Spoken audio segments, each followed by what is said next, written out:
आता पाहूया टॉप 9 मोठ्या बातम्या। शरद पवार आज कल्याण उल्हासनगर दौऱ्यावर। उल्हासनगरमधील दसरा मैदानामध्ये होणाऱ्या एल्गार परिषदेला उपस्थित राहणार। ठाकरे गटाचे आमदार राजन साळवींच्या कुटुंबाच्या अटकपूर्व जामीन अर्जावर आज सुनावणी। कोर्टाच्या आदेशाकडे लक्ष। अजितदादांना मुख्यमंत्री बनवायचंय। दादा मुख्यमंत्री बनल्याशिवाय आता शांत बसायचं नाही। धनंजय मुंडेंचं कार्यकर्त्यांना आवाहन।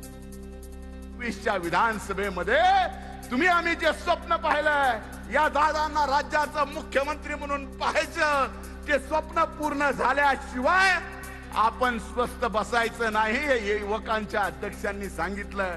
एवढं सांगतो। अजितदादांना मुख्यमंत्री बनवायचे, त्यामुळे कुठल्याही समाजाला दुखावून चालणार नाही। सगळी शक्ती घेऊन आपल्याला पुढे जावं लागेल। छगन भुजबळांचं मेळाव्यामध्ये वक्तव्य।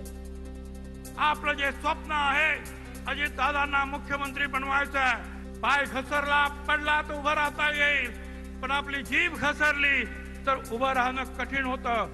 शांततेनं सगळ्यांना बरोबर घेऊन जाण्याचं काम तुम्ही कराल तर विजय हा निश्चितपणे तुमचा आहे।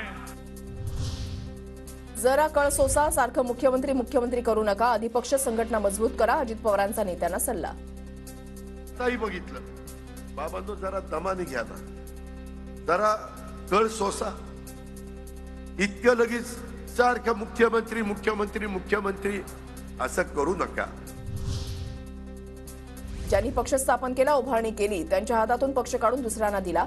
पवारांची निवडणूक आयोगावर टीका, तर सुप्रीम कोर्ट योग्य न्याय देईल। शरद पवारांची प्रतिक्रिया।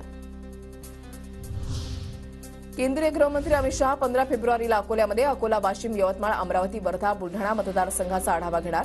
आढावा बैठकीला फडणवीस, बावनकुळेही हजेरी लावणार। मनसेकडून 21 लोकसभा मतदारसंघातील मतदारांची माहिती गोळा केली जाणार। 20 तारखेपर्यंत पहिला टप्पा पूर्ण करण्याचे पदाधिकाऱ्यांना आदेश। गारपीट आणि अवकाळीनं झालेल्या नुकसानाची भरपाई मिळेल। सरकार शेतकऱ्यांना वाऱ्यावर सोडणार नाही। मुख्यमंत्री एकनाथ शिंदेंचं वक्तव्य।